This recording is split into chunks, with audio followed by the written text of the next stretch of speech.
Hoy vamos a entrar a la página 165 del libro Lo que yo creo.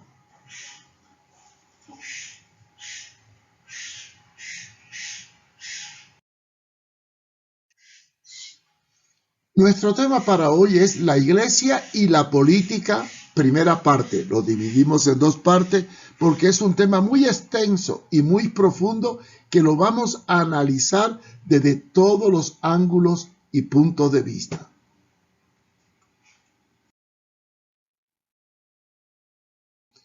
Cuando perdemos la perspectiva bíblica correcta y teológica sobre el quehacer de la iglesia y de los líderes cristianos en la proclamación del evangelio, llegamos a cometer erróneamente serios problemas, entre ellos involucrarnos en la política vernácula de los países, lo cual ha dado origen al aparecimiento de una falsa doctrina llamada dominionismo. ¿Qué es el dominianismo? Bueno, es alimentar la ambición de algunos pastores de cambiar el sistema entrando en política. O sea, no conforme con mercantilizar el evangelio, buscan también el poder político y el protagonismo. La doctrina del dominianismo nace de la creencia errada del reino ahora, que propone sanear la sociedad podrida, llevando a los líderes cristianos a tomar puestos políticos y ejecutivos.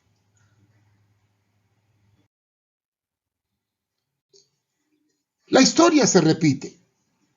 Tristemente, vemos cómo en el pasado pastores evangélicos y líderes cayeron en la trampa de involucrar a la iglesia en política, con el fin de detener la inmoralidad existente en el país, principalmente Latinoamérica. Pero hemos visto que estos líderes, al entrar en política, se olvidaron de los principios y tristemente sus actuaciones desprestigiaron la iglesia. Pongamos un ejemplo. El caso de Ríos Montt y Jorge Serrano en Guatemala, líderes prominentes evangélicos que afrentaron y sufrieron oprobio. Y también el caso de Perú, cuando grupos evangélicos apoyaron a Fujimori, quedando mal parado cuando ocurrió el desastre de su política. La iglesia evangélica de hoy día ha ignorado los errores históricos cometidos por la iglesia católica romana en la Edad Media, cuando está incursionando por medio de poderes religiosos, dominaron Europa. Hoy en día las ambiciones de los pastores en política están corriendo el mismo riesgo contaminante que imperó en la Edad Media con la Iglesia Católica Romana. Quiero afirmar que los pastores no deben alinearse bajo ningún partido político, aunque personalmente tengan aspiraciones de grandeza o identidad política. Pero si quieren entrar al campo de la política como religioso, deben abdicar su puesto pastoral y actuar como laico, no mezclando la iglesia con la política. Porque ¿puede una gota de agua dulce cambiar los sabores del mar? En este punto, hay muchos errores teológicos que tenemos que enfocar y analizar respecto a la teología del dominionismo. Y de esto vamos a hablar. ¿Se puede regenerar un sistema o un estado corrupto? Bueno, hermano, tristemente no podemos regenerar la conducta humana a través de leyes. La moral es un principio ético y espiritual y no se puede cambiar jurídicamente. Los males de la corrupción son consecuencias del pecado. El pecado no se puede resolver asumiendo un puesto de diputado ni cambiando leyes, sino proclamando el arrepentimiento y el conocimiento del Hijo de Dios. La iglesia no debe participar en la política y el Estado debe ser laico. Ambos principios son los garantes de la libertad de culto.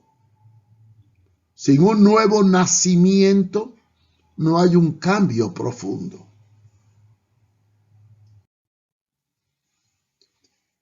El ideario marxista era perfecto. No podemos negar que la idea marxista de igualdad era perfecto. Ellos proclamaban una sociedad sin clases sociales, sin privilegio, pero tristemente fracasó. ¿Por qué fracasó? Porque no se puede obligar a dar, amar y producir bienes mediante leyes impositivas. Podemos cambiar los sistemas, pero si no cambiamos el corazón del hombre y la actitud de los seres humanos, nada estamos haciendo. Una ley seca no puede resolver el problema del alcoholismo. Ya lo vimos en Estados Unidos en la década del 30 con la ley seca. Una comisión anticorrupción no puede eliminar la corrupción, aunque la presida un hombre santo de Dios y perfecto en Dios. La idea absurda de algunos pastores de que podemos cambiar el futuro y sanear la sociedad es una utopía, una ilusión absurda e imposible. Porque cada vez la raza humana se va degradando más y más según las profecías bíblicas que anunciaban que antes del tiempo del fin vendría la apostasía y se manifestaría la iniquidad y reinaría la violencia. Así lo dice la palabra. En Mateo 24, 37 al 39, viviríamos como en los días de Noé, y los días de Noé estaban llenos de violencia y corrupción. Y Pablo dice en 1 Timoteo 4:1, el Espíritu dice claramente que en los últimos tiempos muchos apostatarían de la fe, prestando atención a espíritus engañadores y a doctrinas de demonio. Además, en Nehemías 2:19 aparece un personaje que se opuso al profeta para que no reedificara los muros. Incluso era de su propio pueblo. Nunca podemos esperar que cambiemos el sistema si no cambiamos al hombre. La megalomanía de los pastores, megalomanía es espíritu de grandeza, sin dejar el ministerio, los lleva a querer ser político. Y esto afecta el testimonio de la iglesia evangélica al decir que Dios les ha escogido para cambiar la nación. Esto evidencia que tal pastor tiene un síndrome de iluminado que pone en peligro la credibilidad del evangelio. Y si alguien atenta contra sus pretensiones de ser político, él los cataloga de enemigo e hijos del diablo, enemigos de Dios y que no quieren el cambio verdadero. Ahora viene la pregunta: ¿pueden los laicos, los que no son pastores, participar en política? La Biblia enseña que los miembros y líderes de las iglesias laicos deben votar y tienen derecho de aspirar a puestos políticos y cumplir todos los deberes ciudadanos de su país. E incluso debemos respetar y orar por los gobernantes, sin importar de qué partido sean o qué partido rija los destinos de la nación, porque dice Romanos 13:1, sométase toda persona a las autoridades superiores, porque no hay autoridad sino de parte de Dios, y las que hay por Dios han sido establecidas. Los pastores debemos proteger a la sociedad de los antivalores. Debemos educar a nuestra gente para elegir a hombres y mujeres que tengan valores y principios, porque al fin y al cabo, todos los partidos políticos buscan el bien común.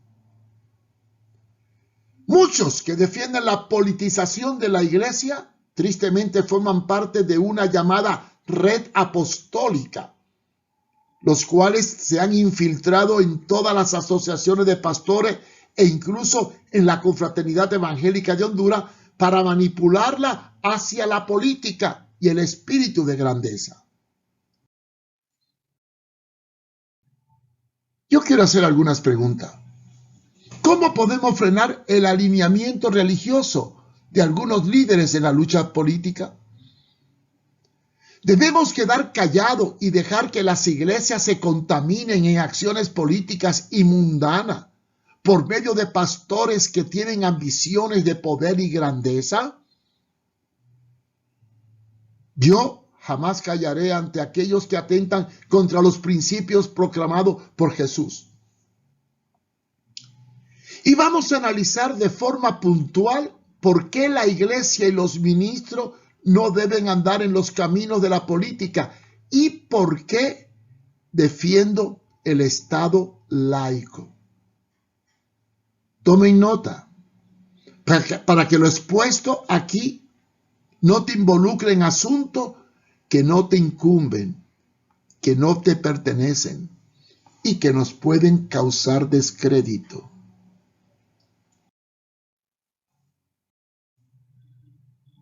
Lo que afirman los pastores políticos, miren lo que dicen ellos, fíjense bien.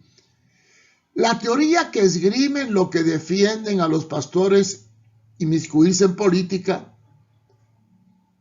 dicen que tenemos que luchar contra el mal, que podemos influenciar en la sociedad para cambiar el sistema corrupto a través de la conquista del poder político, no del poder del espíritu.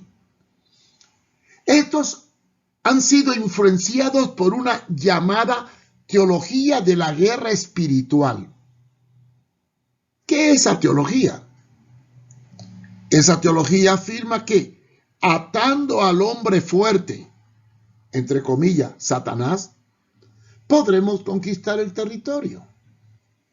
Sin embargo, esta pretensión carece de respaldo bíblico. Y para ello debemos ir a la historia de Jesús. Por otro lado, esta corriente trata de integrar a la iglesia en los planes del gobierno mundial, ignorando aspectos escatológicos y proféticos, y considera que somos los llamados a establecer el milenio terrenal. Miren lo que dicen algunos escritores de ello. Según las enseñanzas de la iglesia de Roma, dada por Orígenes, Agustín y el mismo Earl Paul, la iglesia debe conquistar el mundo y lo que ellos llaman el poder universal, o sea, el catolicismo, o el gobierno temporal. En otras palabras, cada uno de los estamentos de un Estado, sea el político, cultural, militar, económico, religioso, etc., debe ser conquistado por la iglesia. Y mientras esto no ocurra, dicen ellos, Cristo no puede volver. Es decir, la soberanía del Señor y el Salvador se ve obstaculizada por las criaturas humanas, porque para que venga, nosotros tenemos que conquistar el territorio y gobernar el mundo. Esto evidencia un desconocimiento absoluto de la palabra de Dios. Vamos a analizar el marco histórico del ministerio de Jesús. En los años posteriores al nacimiento de Jesús, el territorio palestino sufrió diferentes invasiones, Los judíos fueron llevados cautivos y hubieron muchas luchas internas. En el año 198 a.C., Siria arrebató el reino judío que estaba en manos de los egipcios. Y después, durante el reinado de Antíoco IV, llamado el Loco, año 175 a.C., los lugares sagrados fueron profanados y este personaje trató de adoctrinar a los judíos a que aceptaran sus ideas, a lo cual se opusieron. Sin embargo, quedaron las huellas de la cultura helenista dentro de la ideología judaica. Después aparecen los macabeos, grupo que luchó fuertemente contra el dominio extranjero, al cual fueron sometidos en el año 135 a.C. Pero las luchas internas abrieron la puerta a la ocupación romana. En el año 37 a.C., Roma conquista el territorio palestino y coloca un rey títere del pueblo judío llamado Herodes el Grande. Y con un sistema tiránico controla esa región hasta la época en que nació Jesús. Con la muerte de Herodes el Grande, sus 3 hijos heredan el trono y entonces dividieron el territorio de Palestina en 3 partes. Herodes Antipa gobernaba Galilea. Su hijo Felipe recibe el territorio del noroeste y Arquelao el territorio central que abarcaba Jerusalén. Ahí ven el plano de cómo estaba distribuido el poder judío bajo el imperio romano en el mapa adjunto. Varios movimientos rebeldes surgieron en este periodo. Todos buscaban un cambio político y romper el dominio romano. Ya había aparecido anteriormente un grupo llamado los asidianos, que significa piadosos, los cuales resistieron la cultura griega en el tiempo de los macabeos. En los días de Jesús aparece un grupo llamado los celotes. Era un grupo guerrillero que luchaba contra el invasor romano y trataron de asociarse con Jesús, debido a que en algunas ocasiones Jesús se expresó en términos parecidos a las ideas que ellos tenían, porque Jesús denunció los abusos y las injusticias de los fariseos, a las cuales los celotes no aceptaban. Los rebeldes celotes estaban dispuestos a eliminar a todos los que estuviesen asociados con Roma para infundirle temor a los judíos. Y entre ellos atacaban a los cobradores de impuestos, que en su mayoría eran judíos llamados publicanos. Ahí tenemos la cita bíblica tomada de los Hechos de Mateo 10:34, Lucas 13:32 y Juan 2:15. Sin embargo, para neutralizar la creencia de que Jesús se alineaba con grupos independentistas de esa época, el Señor escogió entre sus discípulos a cobradores de impuestos, como por ejemplo Mateo, y también visitó a los ricos que estaban al servicio de Roma, como Zaqueo. Además, enseñó el amor a los enemigos y la esperanza de un reino no terrenal. Es curioso, Pero encontramos entre los seguidores de Jesús un discípulo llamado Simón el Celote, que antes de seguir a Jesús tenía ideas revolucionarias, lo que reflejaba que entre los discípulos de Jesús había diversas corrientes ideológicas y políticas. Algunos historiadores catalogan a los celotes como los terroristas de la época de los romanos y también los sicarios. De ello vamos a hablar más adelante. Un revolucionario apolítico. Jesús fue un pacifista sin intención política, pese a la situación conflictiva de su época en el territorio donde reinaba, bajo el dominio de una potencia extranjera. Sin embargo, Jesús no se enfrentó al poder político de Roma, sino a los poderes religiosos para desmantelar el legalismo inflexible que tenían los fariseos. Jesús no buscó riqueza, más bien la condenó. Ahí leemos en Lucas 6, del 20 al 26. Mirando entonces a sus discípulos, Jesús le dijo: dichosos ustedes, los pobres, porque de ustedes es el reino de los cielos. Dichosos ustedes los que ahora tienen hambre, porque serán saciados. Dichosos ustedes los que lloran, porque al fin reirán. Sin embargo, Jesús fue duro con los ricos, pero tuvo misericordia de los pecadores. Condenó la explotación de los fariseos hacia los pobres, principalmente cuando diezmaban más allá de lo legal y exigían hasta que le dieran el diezmo de las especies, como era el eneldo, la menta y el comino. Mateo 23, 23. Y condenó cómo los fariseos abusaban de las pobres viudas, demandándole económicamente cuotas injustas.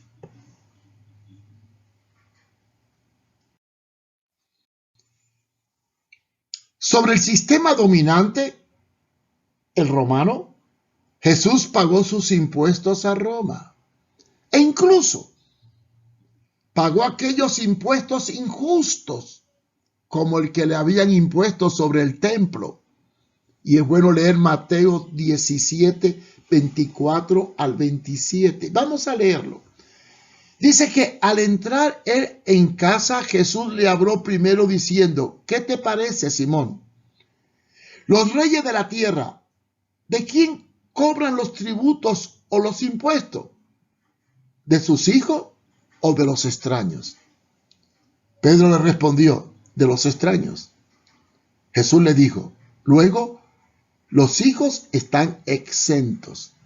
Sin embargo, para no ofenderles, ve al mar y echa el anzuelo, y el primer pez que saque, tómalo y ábrelo, y ábrele la boca, hallarás un estatero, tómalo y dáselo por mí y por ti. En otras palabras, pagó el impuesto que exigían los del templo, los religiosos. No se asoció Jesús con ninguno de los partidos existentes en la época política que vivió. Sí, habían varias tendencias. Por ejemplo, estaba la corriente de los fariseos, de los saduceos y de los celotes. Y en algunos momentos arremetió contra todos ellos, principalmente contra la hipocresía.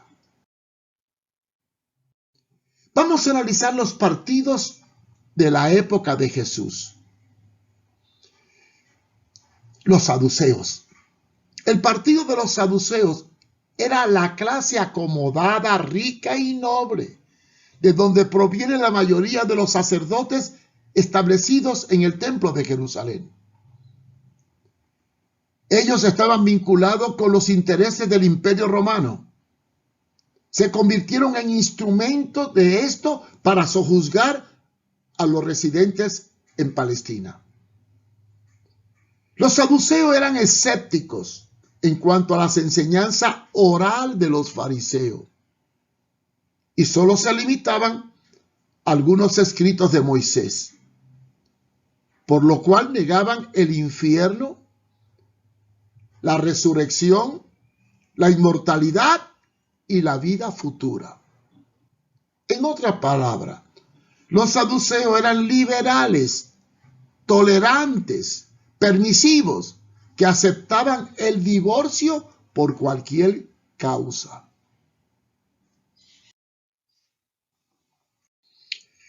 El partido de los fariseos era el ala conservadora y rigurosa, contraria a los saduceos. Su actitud eran radicales, eran estrictos en la Torah, en la ley. No les interesaba la libertad, sino el sometimiento estricto a la ley oral y escrita.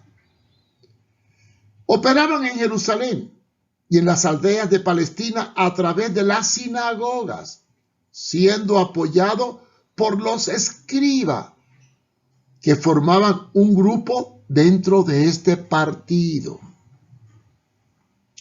Jesús, de forma constante, se enfrentó a estos dos grupos que habían viciado la verdad divina al asociarse con la corrompida Roma. Ellos proclamaban principios que tristemente ellos no vivían. Y vamos a aclarar que la Torah es la palabra hebrea que se deriva de la raíz de la ley de Moisés, o sea, de los 5 primeros libros de la Biblia. Y significa dirigir al tiro. Y es la base de las enseñanzas del judaísmo.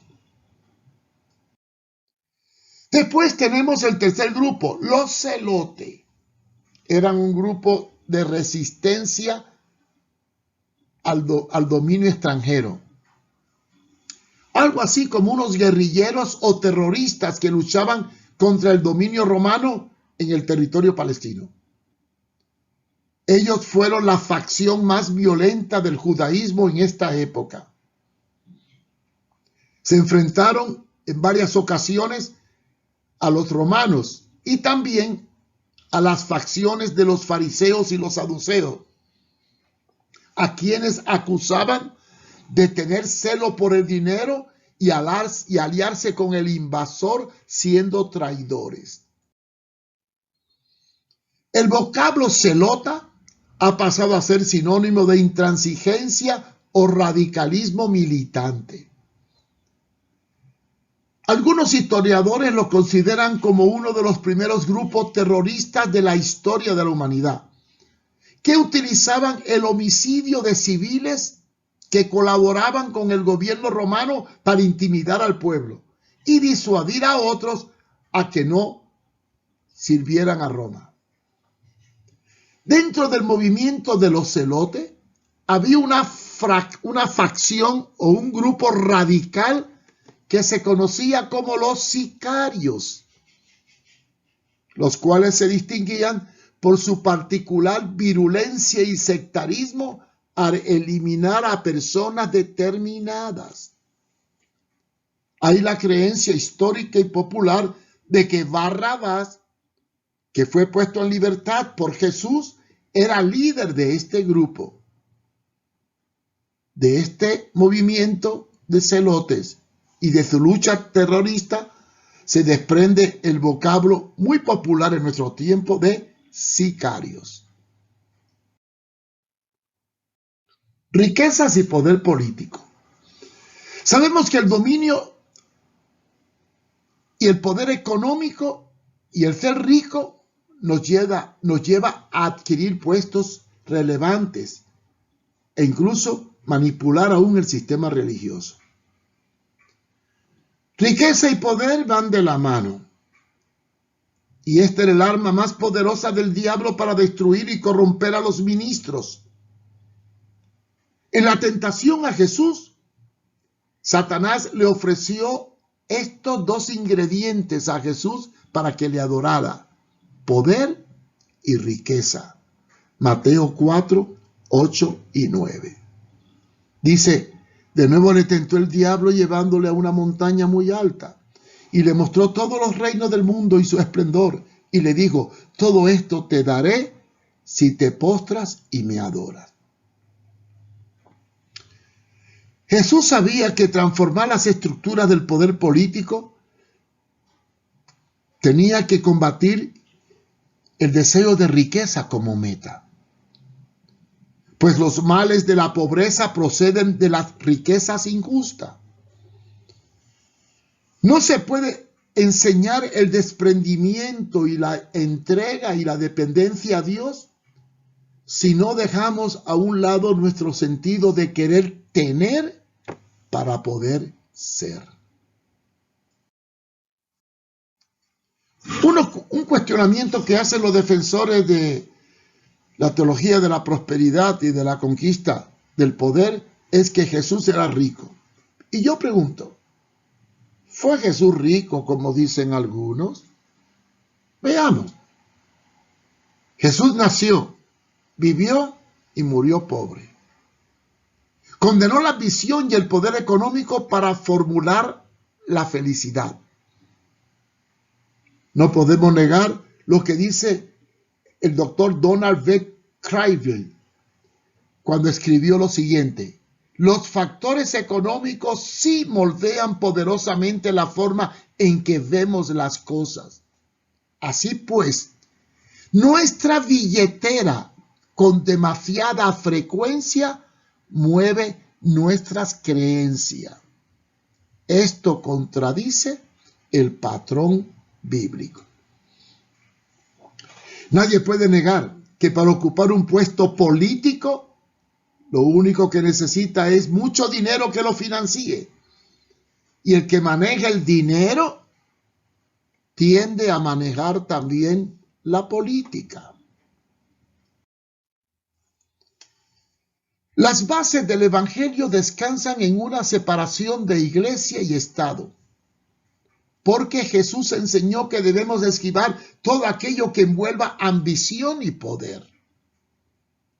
La riqueza y el dinero ofuscan el alma de aquellos que alcanzan el poder. Un pastor político corre el riesgo de contaminarse con un sistema dominante por el interés, por el dinero. Y bien lo dice la palabra en primera de Timoteo capítulo 6 versículo 10, porque raíz de todos los males es el amor al dinero, el cual codiciando algunos se extraviaron de la fe y fueron traspasados por muchos dolores. Y por lo tanto, debemos de apartarnos y evitar que la ambición al dinero nos corrompa.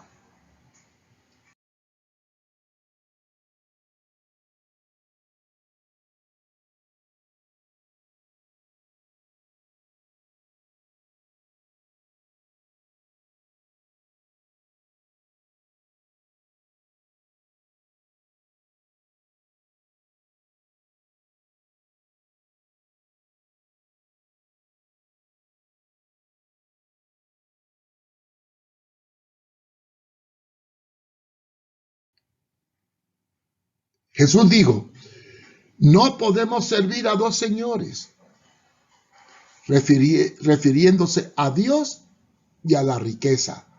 Mateo 6:24. Jesús nos mandó a no buscar posiciones terrenales de grandeza o buscar posición política o de dinero, sino que buscáramos las cosas del reino. Buscad primeramente el reino de Dios y su justicia, y las demás cosas vienen por añadidura. Jesús nos enseñó que el ser importante, político o eminente no tiene valor para Dios, a menos que no vivamos en su palabra. Lucas 16:15. Jesús nos enseñó que las riquezas terrenales no pueden satisfacer las necesidades espirituales y menos darnos la vida eterna. Por eso nos mandó a hacer tesoros en el cielo, donde ni la polilla ni el orín corrompe y donde los ladrones no minan ni hurtan. Jesús nos dijo, cada cosa tiene su lugar y no debemos mezclar el reino de Dios con el reino de este mundo, por lo cual hay que darle al César lo que es del César y a Dios lo que es de Dios. Lucas 20:25. Jesús enseñó que el cristiano comprometido en la predicación del Evangelio no puede ni debe hacer pacto con los incrédulos o compromiso. Segunda de Corintios 6:14. Léanlo ahí. Y también nos enseña la Biblia que aquel que se alista en el ejército de Dios no puede ni debe comprometerse con los negocios de este siglo, a fin de agradar a aquel que lo tomó por soldado. Segunda de Timoteo 2:4. La lógica frente a un ministro del Evangelio que desea un puesto político cuando ha sido llamado a predicar el Evangelio se hace evidente cuando el Señor Jesús llamó a Mateo. ¿Qué era Mateo? Un cobrador de impuestos al servicio del Imperio Romano, por lo cual no se puede servir a Roma y al Señor.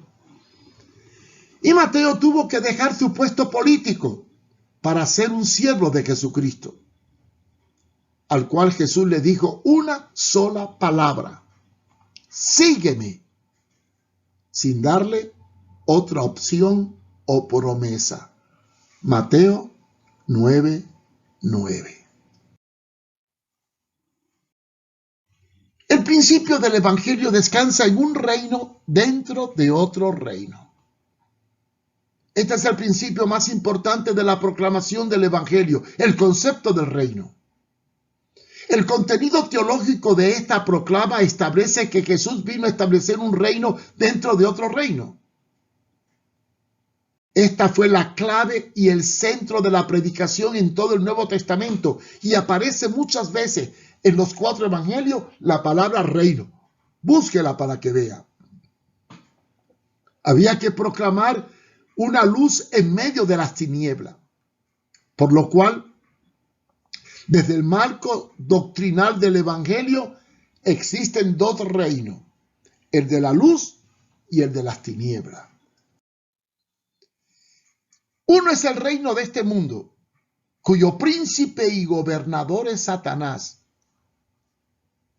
Juan 14:30 y Efesios 2:2, que dice, en los cuales anduvisteis en otro tiempo, conforme a las corrientes de este mundo, conforme al príncipe de las potestades del aire, el espíritu que ahora opera en los hijos de desobediencia.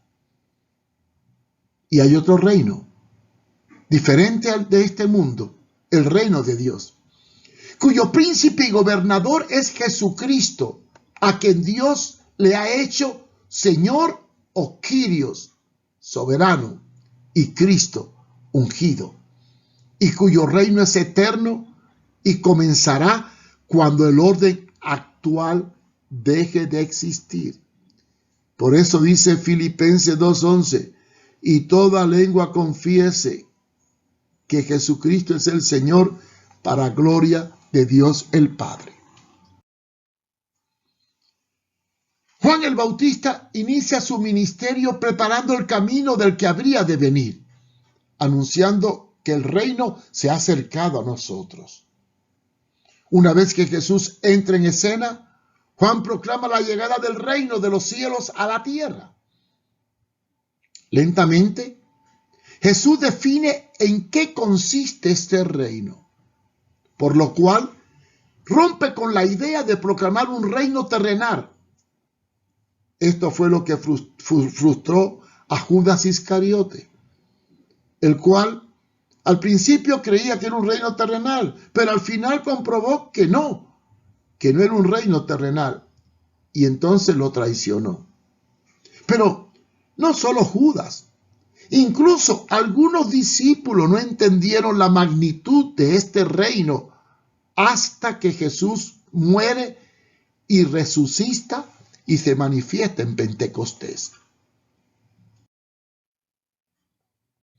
El reino de los cielos se introduce en el dominio del maligno para deshacer sus obras y liberar a los oprimidos del diablo, como lo proclamó Jesús al leer el libro de Isaías en la sinagoga.